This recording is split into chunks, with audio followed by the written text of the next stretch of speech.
বিসমিল্লাহির রহমানির রহিম আলহামদুলিল্লাহি ওয়াসসালাতু ওয়াসসালামু আলা রাসূলিল্লাহি আম্মা বা'দ। সম্মানিত উপস্থিতি, ছাত্র ভাই ও বোনেরা, আমরা নতুন আরেকটি ক্লাস শুরু করতে যাচ্ছি ইনশাআল্লাহ। আজকে নতুন বিষয়, নতুন মাসআলা। যদিও আমরা নাথারুল উরুদ শারহ হাইয়াত ইবনে আবু দাউদ এই কিতাবের বেশ অনেকগুলো মাসআলা নিয়ে বেশ লম্বা চড়া আলোচনা করেছি। তার মধ্যে বিশেষ করে ছিল মাসআলাত আশ-শাফাআহ, যেই মাসআলাতে অনেক বেশি ভ্রান্তি, অনেক বেশি ভ্রষ্টতা উম্মতের মধ্যে প্রতিষ্ঠিত প্রচলিত। তো আমরা আশা করি শাফাআর মাসআলাগুলোতে আপনারা যৎসামান্য ফায়দা পেয়েছেন, যৎসামান্য হলেও ফায়দা পেয়েছেন। এগুলো আস্তে আস্তে যখন একটা বিষয় নিয়ে আপনি অনেক বেশি আলোচনা করবেন, অনেক বেশি পড়াশোনা করবেন, দিন যাবে, সময় যাবে, আস্তে আস্তে আপনি এগুলো বুঝে যাবেন বিইذنিল্লাহি তাআলা।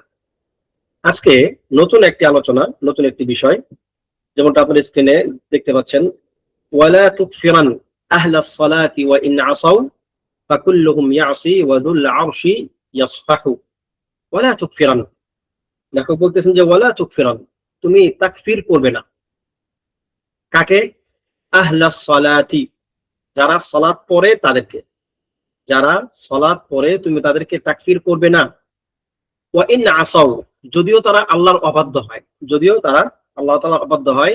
কেননা ফাকুল্লুহুম ইয়াসি, কেননা সবাই, সকল মানুষ যাদেরকে আল্লাহ সুবহানাহু ওয়া তাআলা সৃষ্টি করেছেন প্রত্যেকেই তো অবাধ্য হয়। কেউ তো এমন নাই যারা অবাধ্য হয় না। যারা তাকফির করবে তারা কি অবাধ্য হয় না আল্লাহ তাআলার? নাকি তাদের কোনো ভুল না, অপরাধ নাই? যারা উলামা, যারা উম্মতের পথ প্রদর্শক হবে, তাদের মধ্যে কি কোনো পাপ থাকবে না? আল্লাহ তাআলার কোনো অবাধ্যতা থাকবে না? অবশ্যই থাকবে। কুল্লু বানি আদম খাতা, প্রত্যেক আদম সন্তান অপরাধী, সে অপরাধ করবেই। হ্যাঁ, কিন্তু ওয়া খায়রুল খাত্তাঈন আত-তাওয়াবুন, যারা তওবা করবে তারা অবশ্যই এই অপরাধকারীদের মধ্যে উত্তম, বা ভুল ভ্রান্তি যারা করবে তাদের মধ্যে তারাই উত্তম যারা তওবা করবে। আচ্ছা, ফাকুল্লুহুম ইয়াসি, প্রত্যেকেই আল্লাহ তাআলার অবাধ্য হয়। লাকিন ওয়াজুল আরশি ইয়াসফাহু, যিনি আরশের অধিপতি, যিনি এত বড় সাম্রাজ্যের মালিক, তিনি কি করেন? ইয়াসফাহু, তিনি তাদেরকে ক্ষমা করে দেন, তিনি তাদেরকে ছাড় দেন। লেখক বলতেছেন যে ওয়ালা তুকফিরান আহলাস সালাতি ওয়া ইন আসাউ আই লা তা'তাকিদ তাকফীরা আহলি আস-সালাহ। এখানে লেখকের কথা হচ্ছে, যিনি শারিহ ব্যাখ্যা করতেছেন, তিনি বলতেছেন লা তা'তাকিদ, তুমি এই ইতিকাদ রাখবে না যে যারা সালাত পড়ে অর্থাৎ মুসলিম, তাদেরকে তুমি তাকফিরের ইতিকাদ রাখবে না। এখানে কিন্তু একটা গুরুত্বপূর্ণ ব্যাপার আছে। আচ্ছা, সেটা একটু পরে বলতেছি। ওয়া ইন আসাউ বিরতিকারি যুনুবি কাবীরিহা ওয়া সাগীরিহা, যদিও তারা কবিরা এবং সগীরা, সগীরা বললাম আপনাদের এই ভাষায় আপনারা বোঝেন, আস-সাগায়ের ওয়াল কাবায়ের, ছোট গুনাহ বড় গুনাহ, যে কোনো গুনাহ দ্বারা যদি তারা গুনাহগার হয়, তবুও তাদেরকে কি করবে না? তাকফির করার ইতিকাদ রাখবে না। এই যে ওয়ালা তা'তাকিদ, এই কথাটা বেশ তাৎপর্যপূর্ণ। কথাটা কি বেশ তাৎপর্যপূর্ণ। অনেক সময় মনে হতে পারে যে আমি তো আমার আকীদা একরকম রাখতে পারি, আমি সেটাকে মুখে প্রকাশ নাও করতে পারি। তাকফির করা, তাকফির করা এটা কিন্তু দুইটা মাত্রা আছে। একটা হচ্ছে আপনি তাকফির অন্তর অন্তরে কাউকে আপনি কাফের মনে করবেন, ইতিকাদ করবেন যে এই ব্যক্তি কাফের, বা এই ব্যক্তির কুফরের ব্যাপারে আপনার মধ্যে ইতিকাদ থাকবে। এরপরের স্টেপটা হচ্ছে যে আপনি আপনার এই ইতিকাদটাকে প্রকাশ করবেন। দুইটা কিন্তু দুইটা ব্যাপার।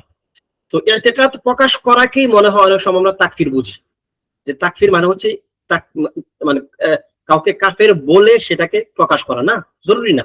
বরং আপনার ইতিকাদ তাকফিরের অংশ। আপনি কি এই ব্যক্তিকে মুসলিম মনে করেন নাকি কাফের মনে করেন?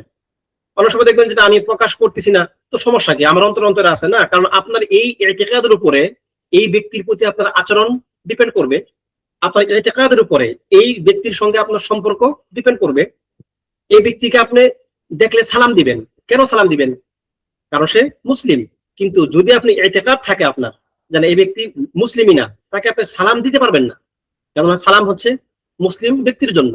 আচ্ছা, এই ব্যক্তি যখন মারা যাবে, যদি তার ব্যাপারে আপনার ইতিকাদ থাকে যে সে কাফের, তাহলে আপনি তার জানাজার সালাতে যেতে পারবেন না। ঠিক আছে? যদি ইতিকাদ থাকে যে সে মুসলিম, তাকে আপনার জানাজার সালাতে যাওয়া লাগবে। ঠিক আছে? তাহলে এই ব্যাপারগুলো ডিপেন্ড করতেছে, এই বাহ্যিক কর্মগুলো ডিপেন্ড করতেছে যে আপনি তার ব্যাপারে কি বিশ্বাস লালন করেন। সুতরাং তাকফিরকে শুধুমাত্র মুখের তাকফির বা প্রকাশ করার যে কাজটা, এর মধ্যে সীমাবদ্ধ রাখলে হবে না, বরং আপনি তার ব্যাপারে কি চিন্তা করেন, আকীদা রাখেন, এই ব্যাপারটা খুব ইম্পর্টেন্ট। যে কাউকে আপনি তাকফির বা কাফের ভাবতে পারবেন না, ঠিক আছে? আচ্ছা, এরপরে قولهم فكلهم يعصي وذو العرش يصفح فكلهم يعصي وذو العرش يصفح أي كل العباد يقعون في المعاصي إلا من عصمه الله من المرسلين والأنبياء عليهم الصلاة والسلام والله سبحانه وتعالى يصفح ويعفو ويتجاوز عن ذنوب عباده تكرما منه وتفضلا। আল্লাহ সুবহানাহু ওয়া তাআলার শানে প্রত্যেকেই অপরাধ করে, প্রত্যেকেই গুনাহ করবে, তবে একমাত্র যাদেরকে আল্লাহ সুবহানাহু ওয়া তাআলা বাঁচিয়ে রেখেছেন গুনাহ থেকে, মিনাল আম্বিয়া ওয়াল মুরসালিন, তাদের মধ্য থেকে, এবং আল্লাহ তাআলা সেই গুনাহগুলোকেও ক্ষমা করে দেন, ওয়া ইয়াতাজাওয়াজ, এগুলো তিনি উপেক্ষা করেন। কেন? বান্দার প্রতি তাকাররুমান এবং ওয়া তাফাদ্দুলা, বান্দার প্রতি অনুগ্রহ বশত, বান্দার ভয়ে না, যে বান্দাকে তিনি ক্ষমা না করলে তার আবার শাসন ব্যবস্থায় কোনো একটা সমস্যা হবে, তার শাসন ব্যবস্থার মধ্যে ফাসাদ তৈরি হবে, ব্যাপারটা এরকম না। আচ্ছা, এখন আমার প্রশ্ন আপনাদের প্রতি, লেখক এখানে বললেন যে ইল্লা মান আসামাহুল্লাহু মিনাল মুরসালিন ওয়াল আম্বিয়া, মুরসালিন এবং আম্বিয়াদের মধ্য থেকে যাদেরকে আল্লাহ তাআলা হেফাজত করলেন, অর্থাৎ যাদের গুনাহ হবে না। আমরা কি এই মাসালাটা আপনাদের সঙ্গে আলোচনা আগে করেছিলাম কিনা আমার মনে নাই, করতেও পারি। নবী আলাইহিস সালাতু ওয়াস সালাম, আল আম্বিয়া আলাইহিস সালাতু ওয়াস সালাম উমুমান, তাদের দ্বারা কি পাপ হওয়া সম্ভব কিনা? কে কে জানেন এই মাসালাটা? তাদের দ্বারা কুফর হওয়া, তাদের দ্বারা সাধারণ পাপ হওয়া, আচ্ছা সম্ভব। এই মাসালাটা একটু বিস্তারিত বিবরণ কে দিতে পারবেন? প্রথম কথা, আম্বিয়া আলাইহিস সালাতু ওয়াস সালামের, আচ্ছা, নবী একজন লিখলেন যে নবী হওয়ার আগে কুফর হওয়া জায়েজ, মানে কুফর হওয়া সম্ভব আর কি, জায়েজ বলতে এটা সম্ভব, এখানে জায়েজ অর্থ কি? সম্ভব, মুমতানি না, মানে একদম অসম্ভব না, হতে পারে। নবী হওয়ার আগে জিন্দেগিতে তাদের দ্বারা কুফরি কোনো কথা হতে পারে। কেন? আল্লাহ সুবহানাহু ওয়া তাআলা তাদেরকে পথ দেখানোর আগ পর্যন্ত তারা সাধারণ মানুষের মতোই ছিলেন। হ্যাঁ, এটা ঠিক যে আল্লাহ তাআলা তাদেরকে অনেক কিছু থেকে বাঁচিয়ে রেখেছে। আচ্ছা, আমরা এর আগে বলি, তারপর আসবো যে ইসমা কাকে বলে। নবীগণের মধ্যেও, নবীগণের দ্বারাও নবুয়ত প্রাপ্তির আগে কুফর বা শিরক, এই জাতীয় যে কাজগুলো, সেগুলো কি হওয়ার সম্ভাবনা আছে, হবেই, ব্যাপারটা এমন না। যেমন একজন দলিল দিলেন, ইব্রাহিম আলাইহিস সালাম যখন তিনি চাঁদকে দেখলেন কি বললেন? হাদা রব্বি। যখন তিনি সূর্য দেখলেন কি বললেন? হাদা রব্বি হাদা আকবার। যদিও এটা নিয়ে অনেক উলামায়ে কেরাম বলেন যে এগুলো হচ্ছে তিনি একটা উপমা দিচ্ছেন তার জাতির নিকট, কিন্তু বেশিরভাগ উলামায়ে কেরামের কি হচ্ছে কি না, এরকম সমস্যা নেই। নবুয়ত প্রাপ্তির আগে যখন তিনি পথ প্রাপ্ত ছিলেন না, যখন তিনি পথের দিশা পাননি, তখন তারা অনেক কিছু হতে পারে। কিন্তু আল্লাহ সুবহানাহু ওয়া তাআলা যখন তাকে নবুয়ত প্রাপ্তির মাধ্যমে বিশেষ সম্মান দিয়েছেন না, তারপরে তার দ্বারা আর কখনোই শিরক কুফর হওয়া জায়েজ নাই, মানে সম্ভব না। নবীগণের নবুয়ত প্রাপ্তির আগে কুফর শিরকের যে ব্যাপারগুলো, সেগুলো হওয়া মুমতানি না, অসম্ভব না। কিন্তু কুফর নবুয়ত প্রাপ্তির পরে কুফর হওয়া জায়েজ নাই, মানে সম্ভব না, মুমতানি। কেননা আল্লাহ তাআলা তাদেরকে নির্বাচন করেছেন। আল্লাহ তাআলা যাকে নির্বাচন করবেন, অসম্ভব যে তিনি কুফরের দিকে মানুষকে ডাকবেন বা তিনি নিজে কুফর করবেন। কেননা তখন তিনি আল্লাহ তাআলার পক্ষ থেকে ওহীর উপর তিনি চলতেছেন। এখন যদি তিনি কুফর করেন, দোষটা কোথায় হবে? সে ওহীর মধ্যে, লা হাওলা ওয়ালা কুওয়াতা ইল্লা বিল্লাহ, সেটা সম্ভব না। আচ্ছা, এবার আসুন সাধারণ গুনাহ। সাধারণ গুনাহ নবী হওয়ার পরে গুনাহ হওয়া সম্ভব? জি, নবী হওয়ার পরেও গুনাহ হওয়া সম্ভব, সাধারণ গুনাহ, কুফর না। সাধারণ গুনাহ নবুয়ত প্রাপ্তির আগে এবং পরে উভয় অবস্থায় হওয়া সম্ভব, এবং সেটা মুমতানি না। কেননা তারাও মানুষ, কুল ইন্নামা আনা বাশার মিসলুকুম, তোমাদের মতোই আমি মানুষ। মানবীয় যে দোষ ত্রুটিগুলো থাকে মানুষের, সেগুলো তাদের মধ্যেও থাকতে পারে, যেমনটা হয়েছে অনেক ক্ষেত্রেই। তার সবচেয়ে একটা বড়ই হচ্ছে কি, নবী সাল্লাল্লাহু আলাইহি ওয়াসাল্লামকে আল্লাহ তাআলা বলেছেন ইন্না ফাতাহনা লাকা ফাতহাম মুবিনা লিয়াগফিরা লাকাল্লাহু মা তাকাদ্দামা মিন যামবিক ওয়া মা তাআখার, যে আল্লাহ তাআলা আপনাকে ক্ষমা করে দিয়েছেন যা ওই সমস্ত গুনাহ যা আপনি পিছনে করেছেন এবং যা আপনি সামনে করবেন। ফাআলাম আন্নাহু লা ইলাহা ইল্লাল্লাহ ওয়াস্তাগফির লিযামবিক, জেনে রাখুন যে আল্লাহ ছাড়া কোনো ইলাহ নেই এবং আপনি নিজের গুনাহের জন্য আল্লাহর নিকট ক্ষমা চান। এরপরে কি ওয়ালিল মুমিনিনা ওয়াল মুমিনাত, এবং অন্যান্য মুমিন নরনারীর জন্য ক্ষমা চান। তার মানে নবী হওয়ার পরেও কোনো মানে মানুষের পক্ষে সাধারণ গুনাহ যেগুলো আছে মানে আপনার শিরিক কুফর না, সেগুলো হওয়া মুমতানিয়া না, জায়েজ। কিন্তু এখানে ইসমা শব্দের অর্থ কি আসলে? ইসমা ইসমা হচ্ছে মূলত আল্লাহ তাআলা তারা যতই গুনাহ করুক না কেন তাদের দ্বারা প্রথমত গুনাহ সবচেয়ে কম হবে। মানব জাতির মধ্যে সবচেয়ে কম গুনাহ যেটা চিন্তা করা যায় সেটা হবে নবীদের ক্ষেত্রে, ঠিক আছে?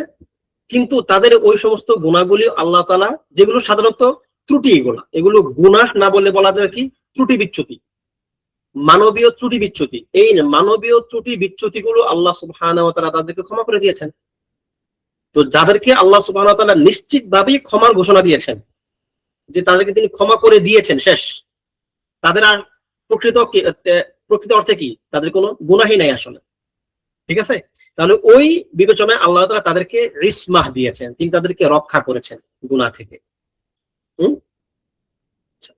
وأراد الناظم بهذا البيت الرد على من ضل في عصاة الموحدين। মূলত এই বাইতটা দ্বারা, এই যে কবিতার এই পংক্তি দুইটা, এটা দিয়ে মূলত ওই সমস্ত ব্যক্তিদের বিরুদ্ধে তিনি রদ করেছেন যারা মুওয়াহিদিনদের মধ্যে যারা উসাত, যারা আল্লাহ তাআলা অবাধ্য হয়েছে, তাওহীদ বন্দীদের মধ্য থেকে যারা আল্লাহ তাআলা অবাধ্য হয় বিভিন্ন ক্ষেত্রে, তাদেরকে মান দাল্লা ফি উসাতিল মুওয়াহিদিন, অর্থাৎ তাদেরকে উদ্দেশ্য করে তিনি মূলত এটি বলেছেন, কাফেরদের উদ্দেশ্য করে না, বরং যারা মুওয়াহিদ কিন্তু বিভিন্ন গুনাহে লিপ্ত হয়। ওহুম আল খাওয়ারিজ আল্লাযীনা কাফারু ফাইল কাবীরা, যে মুওয়াহিদ উসাত যারা থাকবে তাদের ব্যাপারে যারা পদভ্রষ্ট হয়েছে তারা কারা? আল খাওয়ারিজ, যারা আল্লাযীনা কাফারু ফাইল কাবীরা, যারা কবিরা গুনাহকারীকে তাকফির করে, যারা বিশ্বাস করে এবং ঘোষণাও করে যে কবিরা গুনাহ যে করবে সে কাফের, এই কথা বা যারা বলে এবং এই কথা যারা বিশ্বাস করে, মূলত তাদেরকে রদ করার জন্যই তিনি এই বায়াতটি উল্লেখ করেছেন। ওয়া ইউশারিকুহুম ফি যালিকা আল মু'তাজিলা, এবং এই ক্ষেত্রে মু'তাজিলাও তাদের অন্তর্ভুক্ত। ওয়া ইন কানা আল মু'তাজিলাতু লা ইউসাররিহুনা বিলাফযিত তাকফীর লাকিন ইউওয়াফিকুনাহুম ফিল মাসীরিল উখরাওয়ী, যদিও আপনাদেরকে আগেও আমরা বলেছি যে মু'তাজিলারা যদিও সরাসরি তাকফীর করে না দুনিয়াতে, যে কবিরা গুনাহ করলে কেউ তাকফীর হয়ে যাবে, কিন্তু যে মাসীর কবিরা গুনাহকারীর যে আখিরাতের ঠিকানা, এই আখিরাতের ঠিকানার ব্যাপারে খাওয়ারিজরা যে বিশ্বাস লালন করত, মু'তাজিলারাও সেই একই বিশ্বাস লালন করেছে যে তারা আখিরাতে জাহান্নামে হবে, কোনো সন্দেহ নেই, যদি সে তওবা না করে মারা যায়। কিন্তু দুনিয়ার ক্ষেত্রে তারা সরাসরি তাকফীর করে না, তারা কি বলে, তাদের একটা কওল আছে, একটা ইসতিলাহ আছে। ওই ইসতিলাহটা কে বলতে পারবেন? আল মানজিলু বাইনাল মানজিলাতাইন, ঈমান এবং কুফরের মাঝখানে একটা অবস্থা। আপনারা লেখছেন, মাশাআল্লাহ, গুড। তাহলে এটা হচ্ছে তারা মনে করে যে সে মুমিন না আবার সে কাফেরও না, এটা হচ্ছে দুনিয়াতে তাদের অবস্থা। কিন্তু যদি সে তওবা না করে মারা যায় তাহলে সে নিশ্চিতভাবেই চিরস্থায়ী জাহান্নামে, এটা হচ্ছে মু'তাজিলা।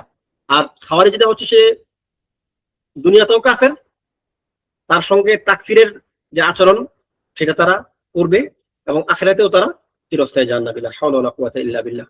আল মানজিল বাইনাল মানজিলাইন, আহসান। এরপরে ওয়াসাবাক মা'না আন্না নুসুস তাদুল্লু আলা আন্না উসাতাল মুওয়াহিদিন তাহতাল মাশিআহ, قال الله تعالى ويغفر ما دون ذلك لمن يشاء। আমরা সেটা আগেও বলেছি যে যারা মুওয়াহিদিনদের মধ্যে যারা উসাত, যারা অবাধ্য হবে আল্লাহ তাআলার, তাদের অবস্থান হচ্ছে তাহতাল মাশিআহ, আল্লাহ তাআলার ইচ্ছার অধীন। আল্লাহ তাআলা তাদেরকে ক্ষমা করে দিলে ক্ষমা করে দিবেন, আর যদি তিনি তাদেরকে শাস্তি দিতে চান শাস্তি দিবেন। যেমন দলিল কি? ওয়াগফিরু মা দুনা যালিকা লিমান ইয়াশা, আল্লাহ যাকে ইচ্ছা তিনি তাকে ক্ষমা করবেন। কোন গুনাহ? শিরকের গুনাহ। এখন এই যে শিরকের গুনাহ যে তওবা করলে ক্ষমা হয়ে যাবে, বরং এটা হচ্ছে এখান থেকে একটা দলিল, ইন্নাল্লাহা লা ইয়াগফিরু আন ইউশরাকা বিহি, আল্লাহ তাআলার সঙ্গে শরীক করা হলে ক্ষমা করা হবে না, কিন্তু তওবা করলে যে ক্ষমা হবে এর দলিল কি?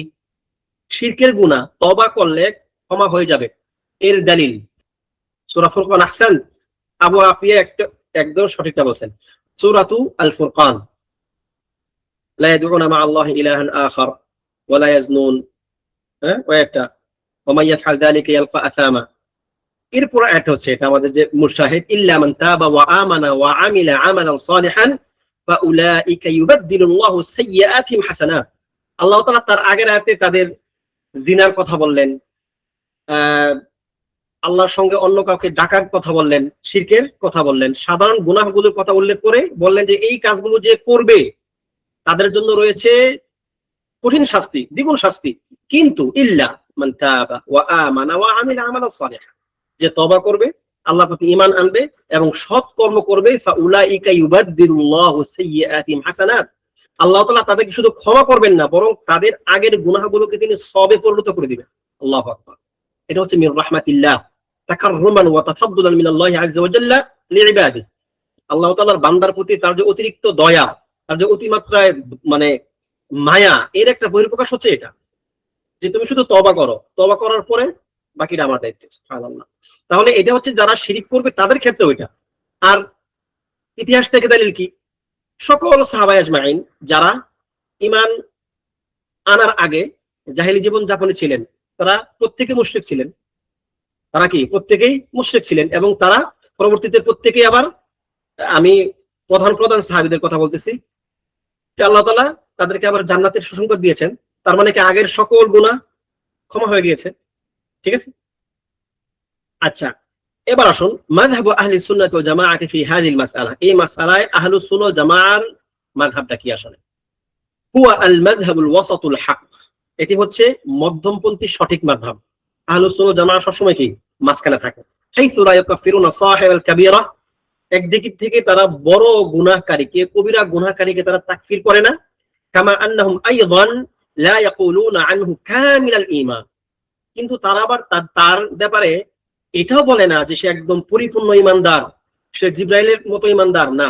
তারা আবার এই কথাও বলে না। কামা ইয়াকুলুল মুরজিআ, যেমনটা মুরজিআরা বলে। একদিক থেকে খাওয়ারিজ, যারা কবিরা গুনাহ করলেই সে ইসলাম থেকে সে খারিজ। আর আরেকদিক থেকে কি? মুরজিআ, তারা বলে যে কি ঈমান আনার পরে লা ইয়াদুরুল ঈমানু বিল মাআসি, ঈমান আনার পরে গুনাহের কারণে তার ঈমানের কোনো ক্ষতি হবে না। ক্বালু লা ইয়াদুরু মাল ঈমান মা'সিয়া, যে তাদের হচ্ছে একটা কায়দা, তাদের আকীদা এটা, যে ঈমান আনার পরে কোনো গুনাহ ঈমানের কোনো ক্ষতি করবে না। আমরা হচ্ছি এই দুইয়ের মাঝামাঝি অংশ। বিশেষ করে এই দুইটা মাসআলা, খাওয়ারিজ এবং আল মুরজিআহ, এইগুলো এখন আমাদের খুব বেশি বোঝা দরকার, জানা দরকার। কেন বলেন তো?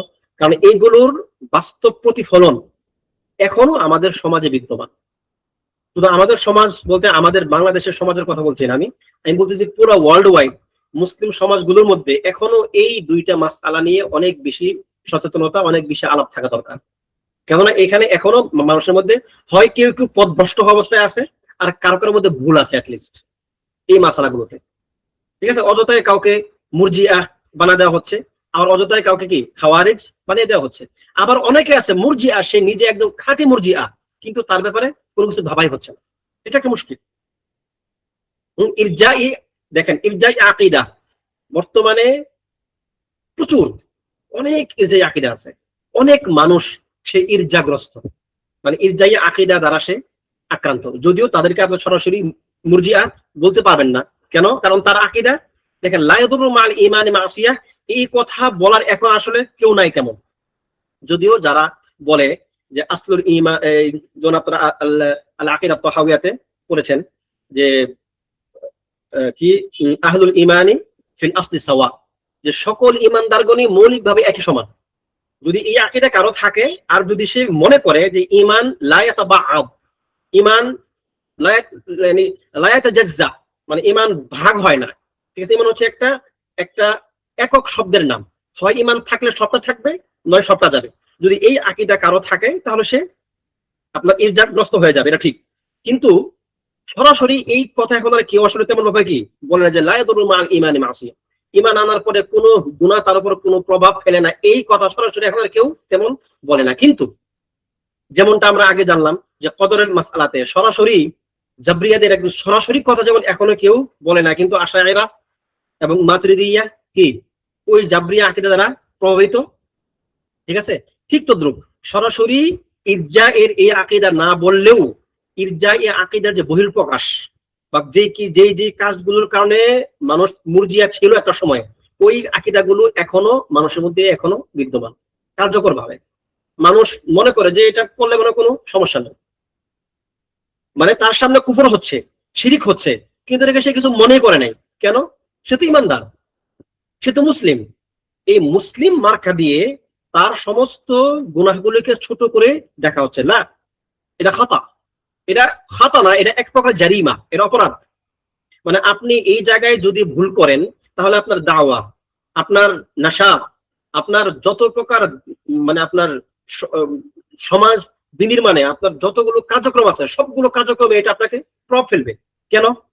কারণ আপনি সঠিক মানহাজ নির্ধারণ করতে পারবেন। ইরজাগ্রস্ত ব্যক্তি যারা থাকবে, তাদের দাওয়াতে মানহাজ ঠিক থাকবে না। ইরজাগ্রস্ত কথাটা খুব সরল, মানে মনোযোগ দিয়ে কান খাড়া করে শোনেন। ইরজার আকীদার ব্যাপারগুলো যাদের মধ্যে থাকবে, তাদের দাওয়াতে মানহাজ ঠিক থাকবে না। কেন বলেন তো?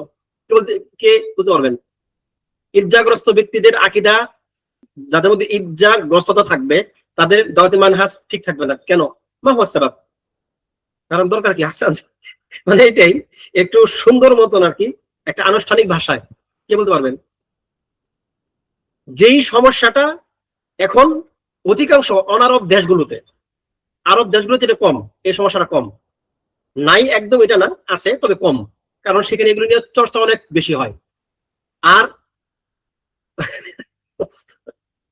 আর সবাই বলেন যে তারা ভোট দেওয়া না দেওয়া নিয়ে সন্দেহ থাকবে। আসছেন, মানে উনি একদম প্র্যাকটিক্যাল একটা কথা আর কি বলে দিছে।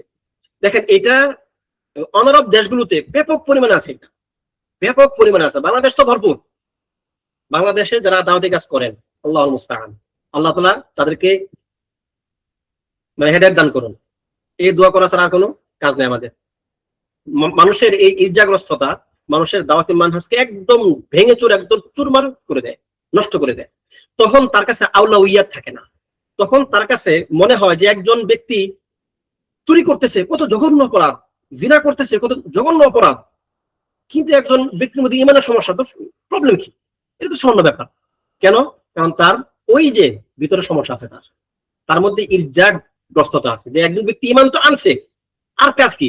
কিন্তু না, আমাদের সঠিক দাওয়াত উসলুব হচ্ছে ইমান আনা একটা কাজ যতটা কঠিন, যতটা গুরুত্বপূর্ণ, তার চেয়ে বরং বেশি গুরুত্বপূর্ণ হচ্ছে ইমানটাকে ধরে রাখার কাজ। ইমান যেন চলে না যায়, সেই দিক থেকে আমাদের আরো বেশি সচেতনতা এবং সাবধানতা দরকার আছে, যেটা আমাদের মধ্যে এখন নাই। তাবলিগ জামাতের আসলে প্রবলেমটা কি আমি সরাসরি নাম উল্লেখ করে বলতেছি। তাবলিগ জামাতের দাওয়াতের উসলুবের সমস্যা কি? তাদের আকীদা মানহাজে অনেক সমস্যা আছে, আপনি ওগুলো বাদ দেন। সরাসরি দাওয়াতি মানহাজে প্রবলেম কি? তাদেরকে আপনি সহজে কোনোদিন তাওহীদের কথা বলতে শুনবেন না। কারণ কি?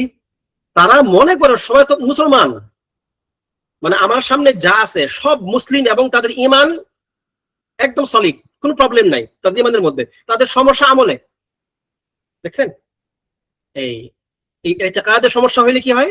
দাওয়াত উসলুব, দাওয়াত মানহাজ নষ্ট হয়ে যায়। সে ধরেই নিচ্ছে যে আমার সামনে যতগুলো মানুষ নামাজ পড়তেছে, নামাজ না পড়ুক, আমার সামনে মুসলমান গ্রাম, মুসলমান এলাকা নামে যে এলাকাগুলো আছে সবগুলো হচ্ছে কি মুসলমান সবাই, তাদের ইমান পূর্ণ ইমান। তাদের সমস্যা হচ্ছে আমলে, তাদের বুঝ নাই, আমল নাই, তারা সালাত পড়ে না, তারা সিয়াম পালন করে না, জাকাতের সময় জাকাত দেয় না। হ্যাঁ, তাদের সমস্যা তারা ভাবতেছে এখানে না, তাদের সমস্যা এখানে না। অধিকাংশ মানুষ, বাংলাদেশের অধিকাংশ মানুষের সমস্যা ইমানে, আমলে না। আপনার সেগুলো তো সমস্যা আছেই, কিন্তু সবচেয়ে বড় সমস্যা হচ্ছে ইমানের মধ্যে। তো আপনার যখন আকীদা এই জায়গাতে, আপনি যখন মার খেয়ে যাবেন আকীদার এই জায়গাতে, তখন দেখবেন যে মুশকিল হয়ে যাবে। আল্লাহুল মুস্তাআন। তাহলে এই ব্যাপারগুলো আপনারা আশা করি মাথায় রাখবেন যে ইরজাগ্রস্ত হওয়া যাবে না। কিন্তু আবার ইরজাগ্রস্ত হবেন না আপনি এই মার্কা দিয়ে আবার খাওয়ারিজদের মতো হবেন না, আবার যে কিছু দেখলে হুট করে তাকফির করে দিবেন, এর ওরে কাফের বলবেন, সমস্যা হবে তখন। ঠিক আছে, আল্লাহ আমাদেরকে হেফাজত করুন। এরপর আসুন, মাযা ইয়াকুলু আহলুস সুন্নাতি ফি মুরতাকাবিল মাযা ইয়াকুলু আহলুস সুন্নাতি আন মুরতাকিবিল কাবীরা। কবিরা গুনাহ যারা করবে, আচ্ছা তার আগে একটু বলি, এখানে আসছে কিনা আমি জানি না, আচ্ছা, যদি আসে সমস্যা নেই, আমরা আলোচনা আরো সামনে কোনো সমস্যা নেই। দেখুন এখানে লা ইয়াদুররু মা'আল ঈমানি মা'সিয়া, যে পয়েন্টটা বললাম না আপনাকে, আর এর আগে বললাম কি, যারা খাওয়ারিজ, যারা কি বলে আল্লাযীনা কাফফারু ফা'আলাল কাবীরা। এখন আমার প্রশ্ন হচ্ছে, একটা হাদিস আসছে লা ইয়াসরিকুস সারিকু ওয়া হুয়া ইয়াসরিকু ওয়া হুয়া মুমিন, কোন চোর যখন চুরি করে সে মুমিন থাকে না।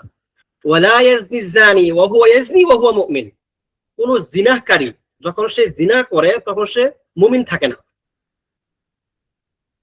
জিনা করা কি শিরিক না কুফর?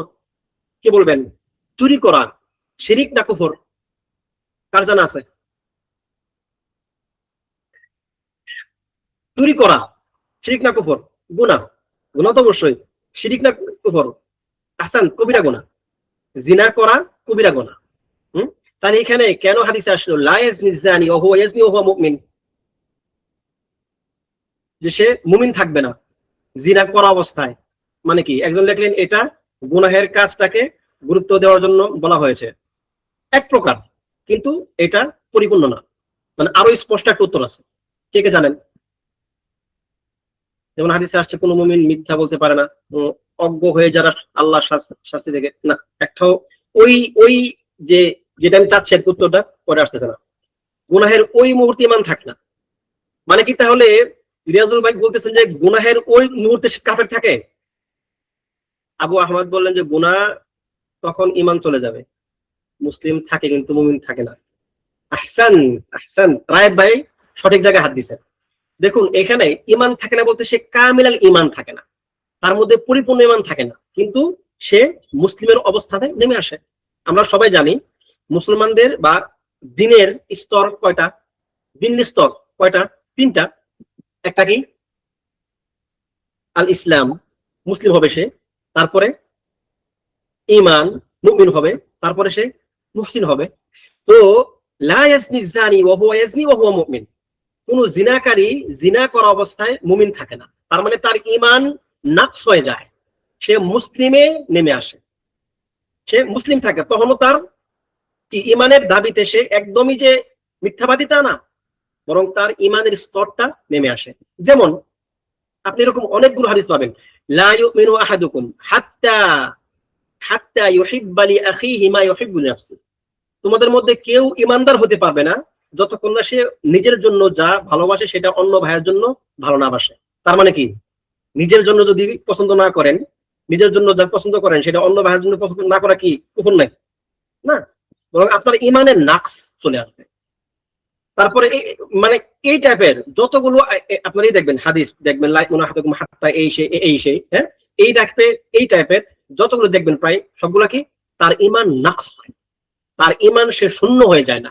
আর এটা হচ্ছে ঈমান যে বাড়ে কমে তার একটা দালিল হচ্ছে এটা, যে একজন ব্যক্তি দেখেন যারা বলে যে ঈমান বাড়ে না কমে না, তারা কি তাহলে এই কথা বলবে যে ব্যক্তি অন্য ভাইয়ের জন্য যা নিজের জন্য যা পছন্দ করে সেটা অন্য ভাইয়ের জন্য পছন্দ করে না, সে তাহলে কি কাফের? কারণ হাদিস আসছে লা ইউমিনু, সে ঈমানদার হতে পারবে না। তো এই ক্ষেত্রে তারাও এই কথা কখনোই বলবে না যে সে কাফের। তাহলে কি সেটা? তাহলে তাহলে তার ঈমান নাকস, তার ঈমান নাকিস, সে পরিপূর্ণ ঈমানদার না। আচ্ছা, তাহলে না না, পরিপূর্ণ ঈমান না হলে চিরস্থায়ী জাহান্নাম হবে না, তো অসম্ভব। পরিপূর্ণ ঈমান না হলে সে থাকবে আল্লাহ তাআলার মাশিয়ার উপর, আল্লাহ তাআলা চাইলে তাকে ঈমানের নাকসের কারণে শাস্তি দিবেন, অথবা চাইলে তিনি তাকে ক্ষমা করে দিবেন তার মুওয়াহহিদ হওয়ার কারণে। তো এই মাসআলাটি আমাদেরকে এইভাবে বুঝতে হবে যে যে কোনো হাদিস পড়েই নিজের মতো করে বুঝে নিয়ে ফতোয়া দেওয়া শুরু করা যাবে না যে যেহেতু ঈমানদার না সে কাফের না। প্রত্যেকটা হাদিস আগে এর তাফাসির দেখবেন, এর শুরুহাত দেখবেন, প্লাস উলামায়ে কেরাম থেকে এগুলো থেকে শুনবেন, তারপর এটা নিয়ে কথা বলতে হবে। একটা হাদিস পড়েই তারপরে বাস ফতোয়া দেওয়া শুরু করা, এটা কি কখনো কোনো একজন তালেবে ইলমের কাজ না। সাধারণ কোনো ব্যক্তি হতে পারে, সেটা তার ব্যাপার, কিন্তু একজন তালেবে ইলম কখনোই এই কাজটা করতে পারে না। আল্লাহ আমাদের হেফাজত করুন। এরপর আসুন দ্বিতীয় একটি অধ্যায়ে তিনি কথা বলছেন যে যারা কবিরা গুনাহ করে, মুরতাকিবিল কাবীরা, যারা কবিরা গুনাহ ইরতিকাব করে, তাদের ব্যাপারে আহলুস সুন্নাহ ওয়াল জামার আকীদা কি? ইয়াকুলুন, আহলুস সুন্নাহ ওয়াল জামাআহ তাদের ব্যাপারে বলেন মুমিনুন বিঈমানিহি ফাসিকুন বিকাবীরাতিহি, সে হচ্ছে তার ঈমানের কারণে মুমিন আর তার কবিরা গুনার কারণে ফাসিক। দেখুন, সে তার মুমিন নাম থেকে খারিজ হয়ে যাবে না, সে মুমিন। কেন? তার ঈমান আছে এই জন্য, তার ঈমান আছে এই জন্য সে মুমিন। তবে তার এই ঈমানের স্তরটা একটু নিচের দিকে, সেটা কি মুসলিম লেভেলের। মনে রাখবেন, যখন শুধুমাত্র ঈমান বলা হবে সেটা ঈমান ইসলাম দুটাকে বোঝানো হবে। যখন শুধুমাত্র ইসলাম শব্দ বলা হবে তখন ঈমান ইসলাম দুটাকে বোঝানো হবে। কিন্তু যখন একসাথে আসবে ঈমান এবং ইসলাম, তখন ঈমানকে ইসলাম দ্বারা বোঝানো হবে বাহ্যিক আমলগুলোকে, আর ঈমান দ্বারা বোঝানো হবে তার আভ্যন্তরীণ বিশ্বাসটাকে। কিন্তু এখন যেহেতু ঈমান এখানে নিয়ে আসা হচ্ছে, তার মানে এটা হচ্ছে তার উমুমান, তার ইসলাম এবং ঈমান সবটা মিলে এখানে। তাহলে যখন কোনো ব্যক্তি মানে কবিরা গুনাহ করবে কোনো মুমিনদের মধ্যে কোনো ব্যক্তি, তখন সে ঈমানদার থাকবে, কেন? তার ঈমান আছে এই জন্য। আবার সে ফাসিকও হবে, কেন? সে কবিরা গুনাহ করলো এই জন্য। তাহলে একজন ব্যক্তি একাধারে মুমিন অর্থাৎ মুসলিম এবং ফাসিক হতে পারে, যদি না এই ফাসিকের অর্থ কাফের হয়। ফাসিকের একাধিক অর্থ আছে কোরআনে। ফাসিকের একটা অর্থ আছে কাফের, আবার ফাসিকের আরেকটা অর্থ আছে কি সাধারণ পাপাচারী। যেমন সূরাতু আস-সাজদার মধ্যে আপনারা পড়েছেন না যে যারা ফাসিক তাদের মতো কি ঈমানদাররা? যারা ঈমানদার তারা না। তার মানে এখানে আবার ঈমানদারদের এগেইনস্টে ফাসিক মানে কি সে কাফের। হ্যাঁ, কিন্তু অন্য জায়গাতে ওয়া ইন জাআকুম ফাসিকুন বিনাবাইন ফাতাবায়ানু, সূরাতু আল হুজুরাতের মধ্যে আসছে, ওখানে আবার ফাসিক বলতে পাপাচারী, সমাজে যে নাকি ভালো ঈমানদার বলে পরিচিত না, সেই তখন ফাসিক হবে। কিন্তু এইখানে লেখক যেটা উল্লেখ করলেন ফাসিকুন বিকাবীরাতিহি, কবিরা গুনাহ করার কারণে সে ফাসিক হবে, পাপাচারী হবে, কিন্তু সেই ঈমান হারা হবে না। ওকে। এবং তার আরো বলে ওয়ায়াকুলুনা আইদান হুয়া তাহতাল মাশিআতি ইনশা আল্লাহু গাফারা লাহু ওয়া ইনশা আ'আযাবা, এবং সে আল্লাহ তাআলার ইচ্ছার অধীন। আল্লাহ তাআলা তাকে ইচ্ছা করলে ক্ষমা করবেন, ইচ্ছা করলে তিনি তাকে শাস্তি দিবেন। যেমন আপনাদেরকে আমরা আগে কোন এক মাসআলাতে সম্ভবত বলেছিলাম আল ওয়ালা ওয়াল বারাআ। আল ওয়ালা ওয়াল বারাআ, আল ওয়ালা মুমিনদের জন্য হচ্ছে উমুমান আল ওয়ালা, আর মানে আল ওয়ালা আল মুতলাকা মুমিনদের জন্য, আর আল বারাআ আল মুতলাকা হচ্ছে কাফেরদের জন্য। অর্থাৎ মুমিনদের প্রতি আপনি কখনোই পরিপূর্ণ ওয়ালা ত্যাগ করতে পারবেন না, একদম পরিপূর্ণ ওয়ালা আপনি কখনোই ত্যাগ করতে পারবেন না। সে যত বড় মানে আপনার পাপাচারী হোক না কেন, তার প্রতি একটা সাধারণ ওয়ালা যেটা ঈমানের কারণে, সেই ওয়ালা তার প্রতি আপনার থাকা লাগবে। অন্যদিকে কাফেরের প্রতি আপনার কখনোই ওয়ালা আসা যাবে না, সে যত ভালো কাফের হোক না কেন, তার প্রতি আপনার স্বাভাবিক ভালো আচরণ থাকতে পারে, কিন্তু সেটা ওয়ালার যে দাবি, সেই ওয়ালা এর দাবিতে সেটা থাকবে না। তার প্রতি আপনার সবসময় বারাআ, মৌলিকভাবে তার প্রতি আপনার বারাআ থাকবে। এখন এই বারাআর মধ্যে স্তর থাকবে, কোন কাফেরের প্রতি আপনার বারাআর স্তর থাকবে অনেক বেশি, কারণ তার পাপ অনেক বেশি, সে অনেক বেশি ক্ষতিকর মুমিনদের জন্য। আর কারো প্রতি আপনার বারাআর লেভেলটা একটু কম থাকবে, কোনো সমস্যা, তবে বারাআ থাকবে। কিন্তু যেই মুমিন পাপ করে আবার ঈমানও রাখে, তার ক্ষেত্রে কি? তার ক্ষেত্রে ওয়ালা এবং বারাআ দুটি একসাথে হবে। কেমনে হবে? ওয়ালা হবে তার ঈমানের কারণে, আর বারাআ হবে তার পাপের কারণে। যেমন আবু বকর রাদিয়াল্লাহু আনহুর প্রতি আপনার সাধারণ কি থাকবে? ওয়ালা থাকবে। আপনি তার প্রতি কখনোই অসন্তুষ্ট হতে পারবেন না, আপনি তার প্রতি কখনোই নিজেকে আপনি তার থেকে মুক্ত ঘোষণা করতে পারবেন না। কিন্তু একজন সাধারণ মুসলিম মাঝে মধ্যে চুরি করে, মাঝে মধ্যে সে উল্টাপাল্টা করে, তার প্রতি ইমানদার হিসাবে ওয়ালা থাকবে আপনার, সাধারণ ওয়ালা।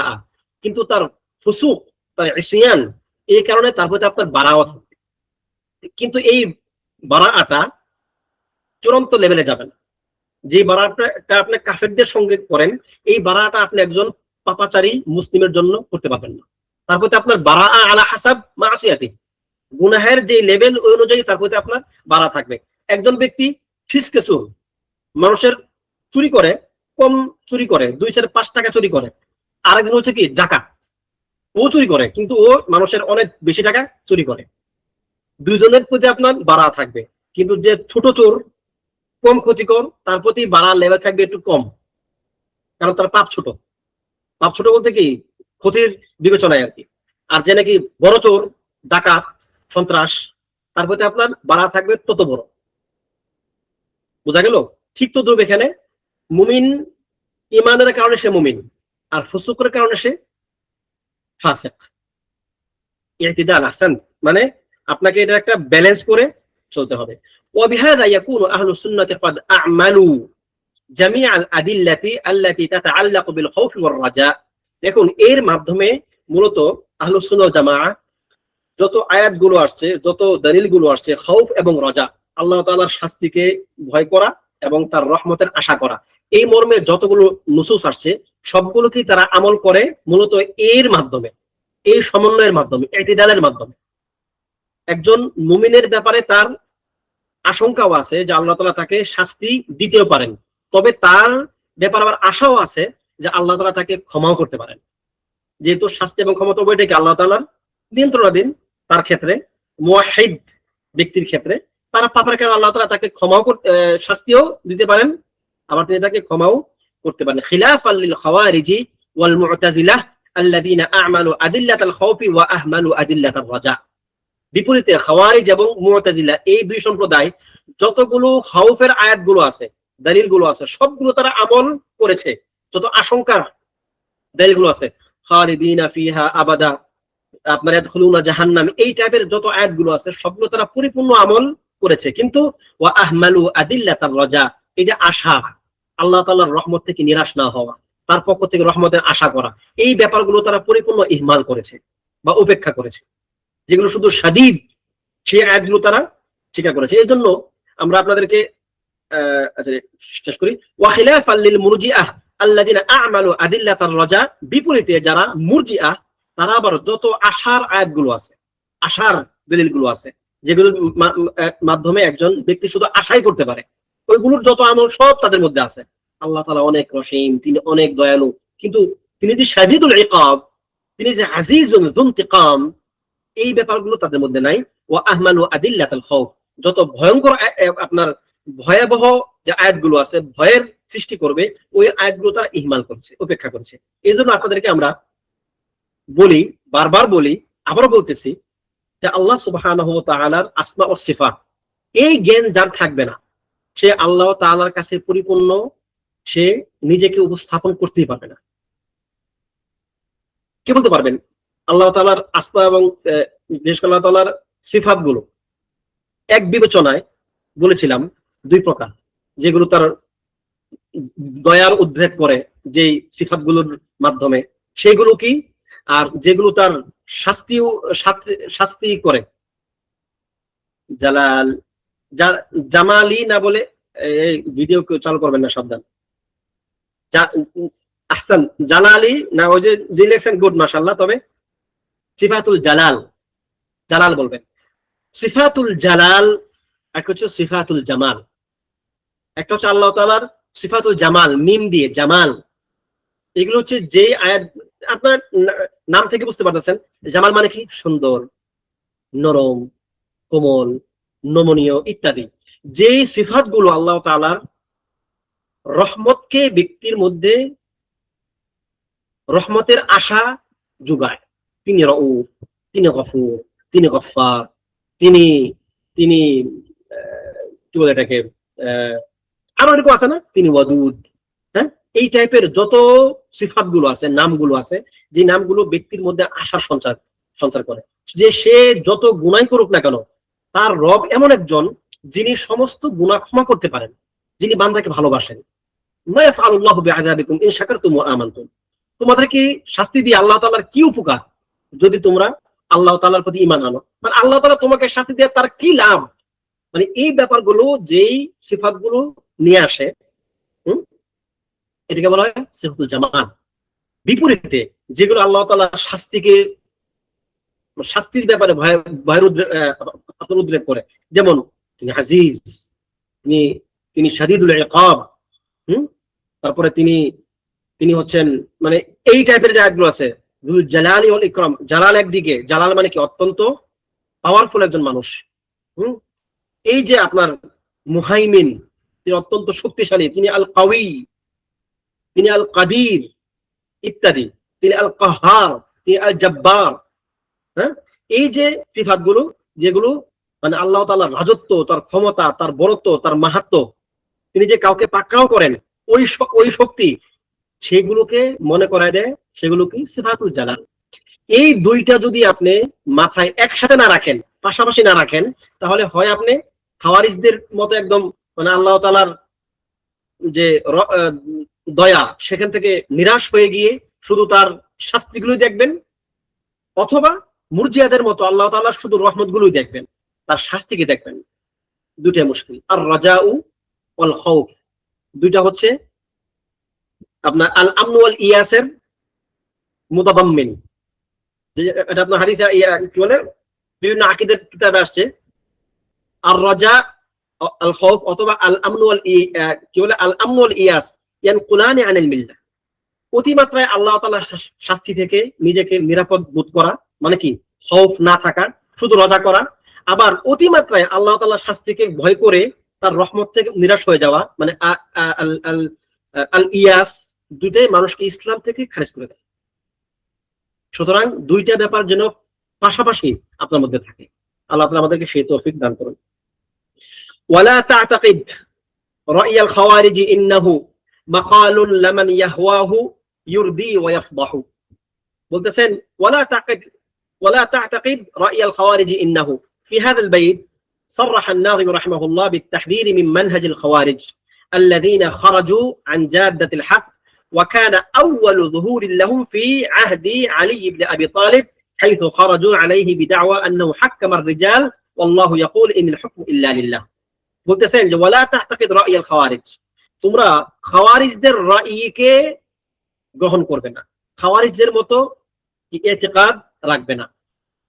এই লাইনের মধ্যে মূলত তিনি খাওয়ারিজদের থেকে তিনি তাহদির করতেছেন, মানুষ যেন খাওয়ারিজদের আকীদা দ্বারা প্রভাবিত না হয়ে যায়। এবং এখানে আসছে যে খাওয়ারিজদের প্রথম উত্থানটা হয়েছিল আপনার আলী রাদিয়াল্লাহু আনহুর যুগে, যখন তিনি তাদের দাবি ছিল যে তিনি হাক্কামার রিজাল, তিনি মানুষদেরকে হাকিম বানানোর কথা বলেছিলেন, যে তিনি আমাদের মধ্যে সালিশ হবেন। দেখছেন, তিনি চাচ্ছেন মুসলমানদের মধ্যে যে দ্বন্দ্বগুলো আছে, মুসলমানদের মধ্যে যে আপনার রাজনৈতিক সমস্যাগুলো তখন ছিল, এই রাজনৈতিক সমস্যাগুলো যেন মিটে যায়, তিনি সালিশ মানতে চেয়েছিলেন, সালিশ নিযুক্ত করেছিলেন। এই জন্য তারা তাকে তাকফির করলো। খাওয়ারিজরা কি বললো, লা ফালা ওয়া রাব্বিকা লা ইউমিনুনা হাত্তা ইউহাক্কিমুকা ফিমা শাজারা বাইনাহুম। তাদের দলিল ছিল এটা, যে তারা ঈমানদার হবে না যতক্ষণ না আপনাকে তাদের মধ্যে বিবাদীয় বিষয়ে বিচারক না মানবে, মানে কোরআন এবং সুন্নাহকে। কোরআন এবং সুন্নাহকে যদি কেউ বিচারক হিসেবে না মানে, তাহলে কি হবে, তারা ঈমানদার হবে না। ভালো কথা। এখন আলী রাদিয়াল্লাহু আনহু তাহলে কাফের কোন ইয়েতে বিবেচনায়? কারণ তিনি কোরআন সুন্নাহ থেকে সরে গিয়ে তিনি অন্য কাউকে বিচারক মেনেছেন। এরা হচ্ছে এরকম জাহেল, যে একজন ব্যক্তিকে বলতেছি ইনশাআল্লাহ, এটা যদি আমাদের সরাসরি এখানে না, একটু পড়াবে ইনশাআল্লাহ। তবে এইটাই মূলত ইবনে আব্বাস রাদিয়াল্লাহু আনহুর যুক্তি ছিল, এইটা যে একজন একটা আয়াত লিখলেন না এখানে, এই ব্যাপারে ইবনে আব্বাস রাদিয়াল্লাহু আনহু যখন নাকি খাওয়ারিজদের সঙ্গে যখন তিনি মুনাজারা করেন, যেটা বিখ্যাত মুনাজারা, হ্যাঁ, যে মুনাজারার পরে অনেক খাওয়ারিজ তাদের দল ত্যাগ করেছে, তিনি সেখানে এই যে মানে হাক্কামার রিজাল, তাহকিমুর রিজাল মানে হচ্ছে তাদের দাবি ছিল কোরআন সুন্নাহকে বাদ দিয়ে তিনি মানুষদেরকে সালিশ মেনেছেন, এটা কুফর। তখন এই যে ইবনে আব্বাস রাদিয়াল্লাহু আনহু তিনি তাদেরকে এই আয়াত দ্বারা দলিল দিয়েছিলেন যে কি,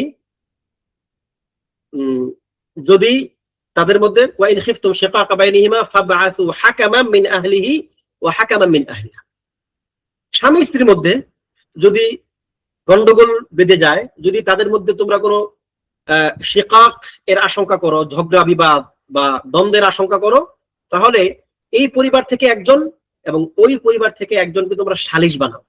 আল্লাহ তাআলা বললেন সালিশ বানাইতে, আর তোমরা বলতেছো যে আলী রাদিয়াল্লাহু আনহু সালিশ বানিয়েছেন, তাহলে সেটা মানে কি, তোমরা সঠিকটা বুঝতেছো না। তখন তারা কি বললো খাওয়ারিজরা, বাল হুম কওমুন খাসিমুন। কুরাইশদের ব্যাপারে আল্লাহ তাআলা কোরআনে বলছেন যে এরা হচ্ছে ঝগড়াটের সম্প্রদায়। লা হাওলা ওয়ালা কুওয়াতা ইল্লা বিল্লাহ। তিনি তাদেরকে দলিল দিচ্ছেন কোরআন থেকে, আর তারা বলতেছে কি বাল হুম কওমুন খাসিমুন, এরা ঝগড়াটে, এরা কোনো কিছু মানতে চায় না, শুধু তর্ক করে। বুঝা গেল?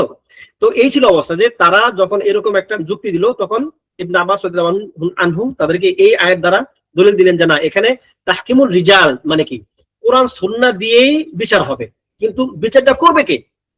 নবী সাল্লাল্লাহু আলাইহি ওয়াসাল্লাম যখন ছিলেন তিনি বিচার করেছেন। তো এখন যখন নবী সাল্লাল্লাহু আলাইহি ওয়াসাল্লাম নাই, এখন তাদের মধ্যে কোরআন সুন্নাহ মোতাবেক বিচারটা করবে কে? দুইটা পক্ষ আছে, নিশ্চয়ই মাঝখানে একটা থার্ড পক্ষ থাকতে হবে যারা এই বিচারটা করবে। তাহলে হাকিমের কাজটা কি? কাদির কাজটা কি? কাদির কাজ তো এটা যে কোরআন সুন্নাহ মোতাবেক সে বিচারটা অ্যাপ্লাই করবে, কিন্তু জাহেলরা এটাও বুঝতে চায় না।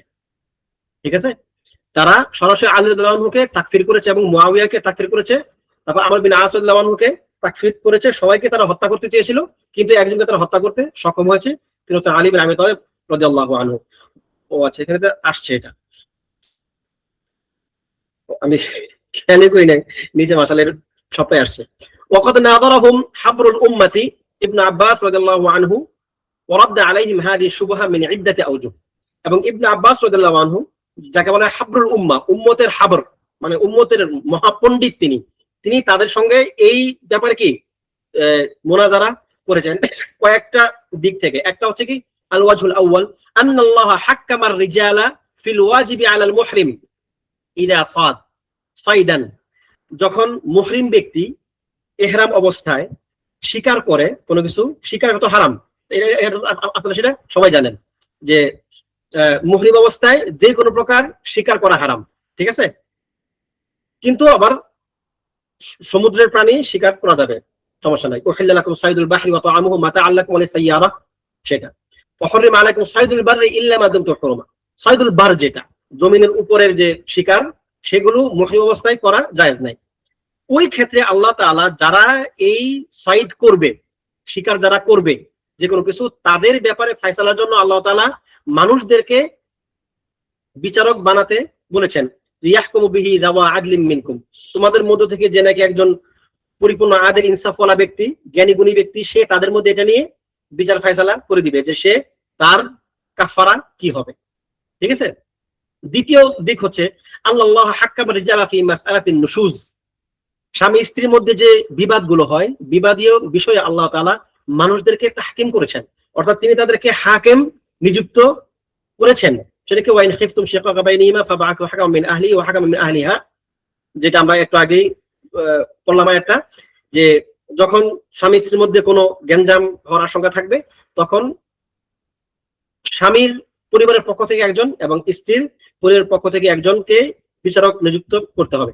ফাফি হাতাইনিল আয়াতাইন হাক্কামাল্লাহুর রিজালা লিল উসুল ইলাল হক, সঠিক সিদ্ধান্তে আসার জন্য আল্লাহ তাআলা দুই ক্ষেত্রেই তাহকিম করা জায়েজ করেছেন, অর্থাৎ মানুষদেরকে বিচারক নিযুক্ত করা জায়েজ করেছেন। ওয়াকাদা ফাআলা আলী রাদিয়াল্লাহু আনহু, আর এইভাবেই, এই যুক্তিতেই, এই আয়াতের ভিত্তিতেই তিনি অর্থাৎ আপনার আলী রাদিয়াল্লাহু আনহু বিচারক নিযুক্ত করতে চেয়েছিলেন। ওয়ালিহাদা রাজা মিন হাউলাইল খাওয়ারিজ আকসার মিনান নিসফি বা'দা রাদ্দি হাযিহি শুবহা মিন ইবনে আব্বাস রাদিয়াল্লাহু আনহু। এই শুবহা রদ করার পরে খাওয়ারিজদের অর্ধেকের বেশি তাদের দল ত্যাগ করেছে। এই বাহাসটা আপনারা যদি পারেন, সাঈদ আল কামালি হাফিজাহুল্লাহ, সাঈদ আল কামালি গুগলে সার্চ দিবেন, ইউটিউবে, যে মুনাযারাত ইবনে আব্বাস মা'আল খাওয়ারিজ, সাঈদ আল কামালি। ঠিক আছে, উনি এখানে বিস্তারিত আলোচনা করেছেন এটা নিয়ে। ঠিক আছে, ইনশাআল্লাহ আপনারা সেখানে আপনারা এটা দেখতে পারবেন। এবং ওয়া মাযহাবুল খাওয়ারিজি মিন আকসাল মাযাহিব আলাল মুসলিমিন, এই খাওয়ারিজদের মাযহাব হচ্ছে মুসলমানদের ব্যাপারে সবচেয়ে কঠিনতর মাযহাব। কঠিন মানে কি? সবচেয়ে নির্দয় মাযহাব, যেখানে কোনো দয়া মায়া নাই।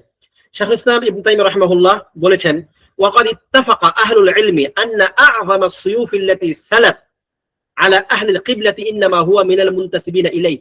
মুসলমানদের বিরুদ্ধে সবচেয়ে বেশি রক্তপাত করেছে এই খাওয়ারিজরা।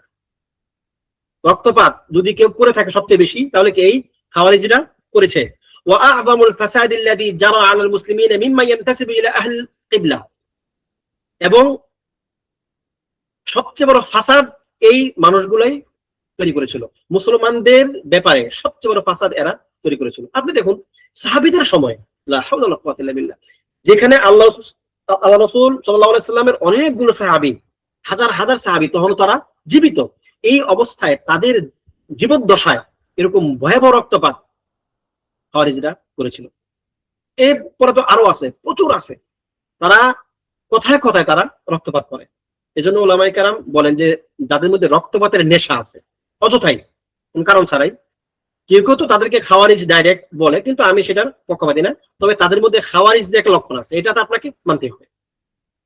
যাদের মধ্যে রক্তপাতের নেশা চলে যায় আর কি, যে একটা কিছু হলেই কাট, মেরে দে, কেটে দে, ফেলে দে, না, এগুলো কখনোই ভাই একজন মুসলিমের কাজ হতে পারে না।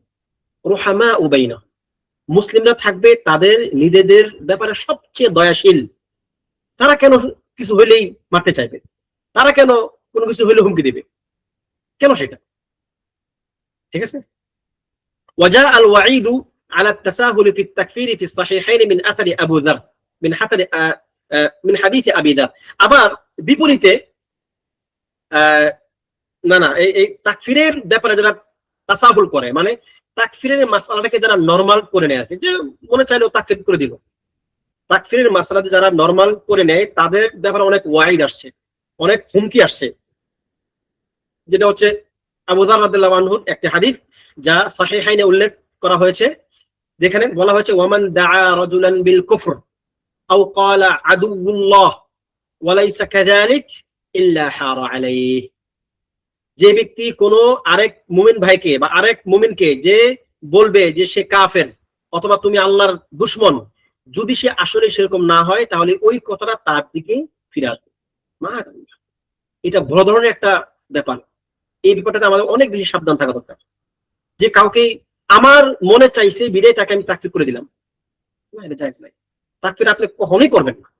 তাকফির করবে যারা উলামা, তারা করবে। আপনি তাদের তাকফিরকে মানে আপনি হচ্ছে আমল করবেন, আপনি তাকফির করবে আলেমরা, আপনি তাদের তাকফির অনুযায়ী আমল করবেন। যদি তারা কাউকে কাফের সাব্যস্ত করেন, আপনি তার সঙ্গে কাফেরের মতো আপনি আচরণ করবেন। যদি তারা কাউকে তাকফির না করে, আপনি তাকে সাধারণ মুসলিমের মতো আচরণ করবেন। শেষ। কেন আপনি এই মনে একটা দায়িত্ব আপনি নিতে চাচ্ছেন, যেই দায়িত্ব আল্লাহ তাআলা আপনাকে দেন নাই, কেন দিবেন সেটা আপনি? ওয়াহাদিহিল জুমলা, এক মিনিট ইনশাআল্লাহ সেটা বলবো। তাকফিরের মাসআলা নিয়ে যদি আপনারা কথা থাকে ক্লাসে পরে ইনশাআল্লাহ। ওয়াহাদিহিল জুমলা ইশতামালাত আলা নাহি আন রামিল মুসলিমি বিল কুফর। এটি হচ্ছে মুসলিমের ব্যাপারে কুফরের হুকুম জারি করার ব্যাপারে নিষেধাজ্ঞার কথা এখানে আসছে।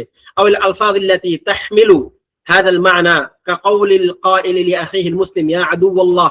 অথবা তাকফির করা বা এই টাইপের যে শব্দগুলো, যে শব্দ দ্বারা মূলত কুফরকেই বোঝানো হয়ে থাকে আর কি, এই ধরনের শব্দগুলো থেকে আমাদেরকে বিরত থাকতে হবে।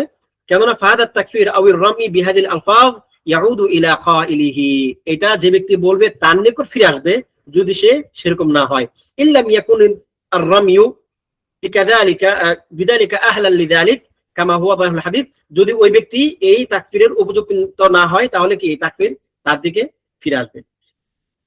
এখানে এরপরে লেখক অন্যান্য বা এই বিষয়ে বেশ কিছু আলোচনা করেছেন। ইনশাআল্লাহ আমরা সেটা পরবর্তী ক্লাস অর্থাৎ আগামীকাল যদি আল্লাহ তৌফিক দান করেন আলোচনা করব। আজকে আমরা এখানেই শেষ করতেছি।